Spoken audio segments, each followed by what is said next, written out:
E aí, galera do oitavo ano, aqui é o professor Maxwell, sou professor de História e Ética e Cidadania na Prefeitura de Barra Mansa, e hoje nós vamos conversar sobre o PED número 7. Beleza, queridos? Alunos e alunas do oitavo ano. Especificamente vamos tratar das questões de História e Ética e Cidadania, ok? Então vamos lá.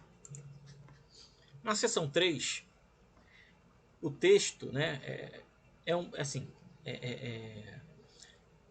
são questões, tá? Eu não coloquei os textos aqui no caso do PED para não ficar nada muito grande, já que eu vou ler com vocês as atividades, beleza? Vamos lá para o número 1. Tanto o texto imagem 01 quanto o texto 2 evidenciam o racismo estrutural existente na sociedade brasileira. Faça uma pesquisa e anote o que é racismo estrutural. Cite, pelo menos, 3 situações que sejam exemplo do racismo estrutural do Brasil. Ou seja, vocês vão fazer uma pesquisa na internet, né, sobre o que é racismo estrutural. Tá? Racismo estrutural, dando uma dica para vocês, né, é o preconceito racial que está impregnado em todas as áreas da sociedade. É quase que meio que imperceptível, porque se tornou algo normal, o que não é. É por aí, não é que seja isso. Eu estou dando um caminho para que vocês possam identificar, né, e entender o contexto do racismo estrutural. Beleza? Mas pesquisam, tá? E pelo menos 3 situações que sejam o exemplo de racismo estrutural. Vocês vão pesquisar e escrever o que é racismo estrutural com as palavras de vocês. Seria interessante vocês escreverem o que vocês entenderam do significado e explicar com a palavra de vocês. Tá?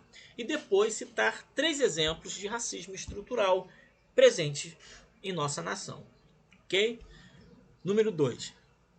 Todos os dias convivemos com pessoas muito diferentes de nós mesmos, em idade, origem étnica, crença religiosa, gênero, sexualidade, etc. Mas com toda essa diferença, veja só, todo mundo é igual. Não só por sermos todos seres humanos, iguais em dignidade de seres humanos, mas também perante a lei, segundo a Constituição Brasileira promulgada em 1988, em seu artigo 5, ou artigo 5º. Beleza? Vamos lá. Letra A. Você já sofreu algum tipo de preconceito ou conhece alguém que passa ou já passou por isso? Relate, certo? A letra A é tranquila, né? Você conhece alguém que já passou por racismo, por preconceito racial? Relate, certo? Letra B. Explique o seu entendimento sobre a afirmação. Mas com toda essa diferença, veja só, todo mundo é igual. Não só por sermos todos seres humanos, iguais em dignidade de seres humanos, mas iguais também perante a lei. Ou seja, vocês vão escrever o que vocês entenderam sobre esse fragmento aqui, tá? Que eu coloquei até de vermelho para facilitar vocês, tá? Letra C. Observe a diversidade. Diversidade quer dizer diferenças, né, entre as pessoas ao seu redor. Reflita e avalie se todas elas deveriam ser padronizadas, seguir o mesmo padrão, na aparência, modo de vestir, na maneira de pensar, sentir, agir ou melhor, sentir, agir, reagir, na crença, costumes, gostos, etc. Ou se as diferenças as tornam complementares, que se complementam. Depois escreva um parágrafo sobre a sua conclusão. Ou seja, o texto está pedindo para que você reflita e avalie se todas elas, né, todas as diferenças, né, existentes na sociedade deveriam ser padronizadas, né? Ou seja, se todas as pessoas deveriam ser iguais, né? Ou se todas as pessoas deveriam ser diferentes mesmo, né? Qual é a sua opinião? entre esses dois modelos de sociedade que a questão está propondo. O que você acha se todas as pessoas, se na sociedade todas as pessoas fossem iguais? Qual a sua opinião de como o mundo seria? E qual a sua opinião se todas as pessoas na sociedade fossem diferentes? Né? Aí o texto está pedindo para você refletir sobre essas duas sociedades, a sociedade onde todos são iguais e a sociedade onde as pessoas são diferentes, e você escrever um parágrafo sobre a sua conclusão sobre essas duas sociedades, né? A sua opinião sobre essas duas sociedades. Beleza? Tranquilo, então. Vamos continuar. Seção 4. Deixa eu beber aqui um café com leite. Vai dar uma lubrificada aqui nas cordas vocais. Seção 4. A palavra discriminar significa, entre outras possibilidades, colocar alguém à parte por algum critério, separá-la, né, por algum critério.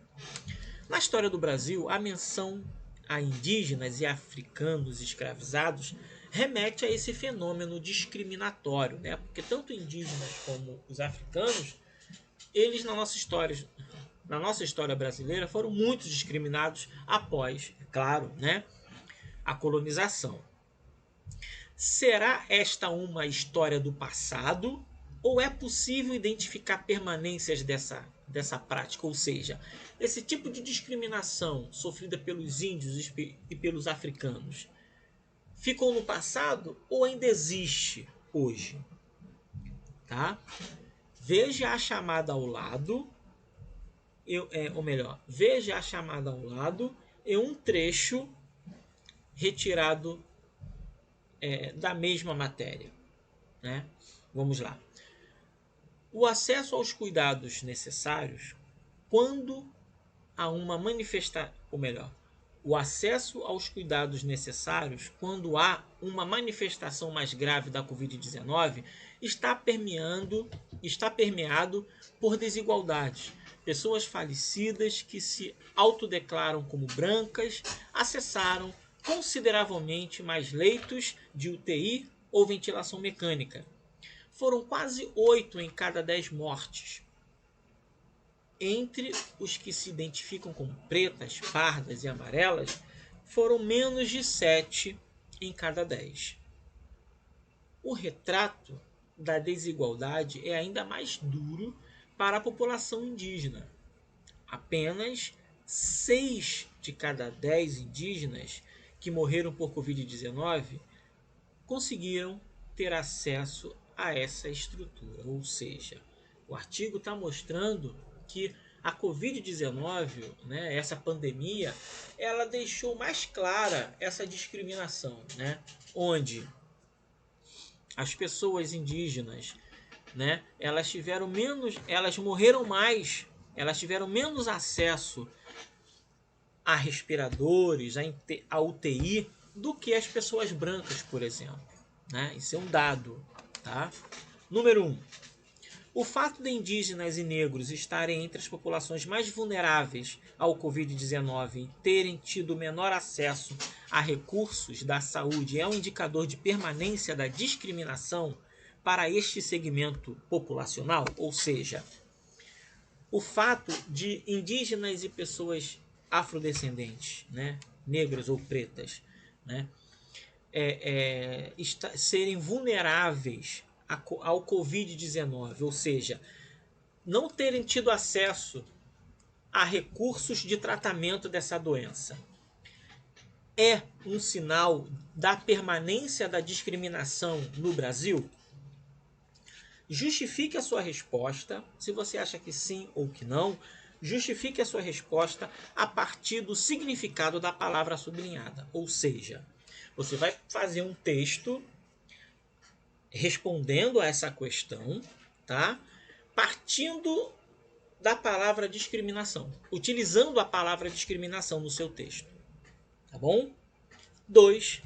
Como acontece essa discriminação? Ou seja, como acontece esse processo de discriminação nos dias de hoje na sociedade em que vivemos. Ok? né? Aqui são algumas, né, que eu sublinhei aqui para destacar, né, as questões. Vamos para a 9. No Brasil e em boa parte do mundo, o preconceito de raça, cor, etnia é considerado crime, mas o amparo da legislação não impede episódios de racismo. Superar essa diferença racial foi um obstáculo importante para alguns países, um deles, em especial, a África do Sul, que durante 4 décadas adotou um regime de segregação racial que privilegiava a elite branca. O fim deste regime, conhecido como apartheid, completa 31 anos em 2020, ou seja, completou, né? E teve como um de seus principais nomes o do ex-presidente Nelson Mandela. Tá aí o período de vida dele, de 1918 a 1913. O termo apartheid se refere a uma política racial implantada na África do Sul. De acordo com esse regime, a minoria branca, os únicos com direito a voto, detinha todo o poder político e econômico no país, enquanto a imensa maioria negra restava a obrigação de obedecer rigorosamente à legislação separatista. Tá? Ou seja, o regime de apartheid, além de dar o poder à minoria branca, né, essa minoria branca controlava o país, a lei, as leis, a economia, tudo. As leis criadas por essa elite, ela proibia o acesso de pessoas negras a determinados lugares, né? Por exemplo, até bancos onde se colocavam para as pessoas sentar e esperar o ônibus tinham bancos reservados para negros e bancos reservados para brancos. Certo? Era uma coisa terrível. Vamos lá, letra A. Qual foi o primeiro presidente negro da África do Sul e como ele foi visto pelo mundo? Certo? Já dei uma dica aí com esses com esses grifos aí. Letra B. A política do apartheid foi um feito histórico que marcou a África do Sul e deixou muitas marcas recentes nesse país. É comum falar em apartheid social. O que significa essa terminologia e quais as referências à política sul-africana? Ou seja, é comum falar em apartheid social. Então, o que significa essa terminologia? Certo? Então, bem direto a letra B. Você dizer o que significa a terminologia apartheid social. Tá? Perdão, e tem uma outra questão também levantada pela B. Quais as referências à política sul-africana? Ou seja, na época do apartheid, que exemplos você pode citar das políticas, né, sul-africanas, né? Exemplos, né, de políticas sul-africanas que promoviam a segregação, que promoviam o apartheid, certo? Então, recapitulando, a letra B está pedindo duas coisas: o significado da terminologia apartheid social, né, e citar pelo menos duas referências desse tipo de política que acontecia na África do Sul na época do apartheid. Ok? Beleza? Então nós vamos para o PED número 7, nono ano, mas isso vai ser no próximo vídeo. Então, até a próxima, pessoal!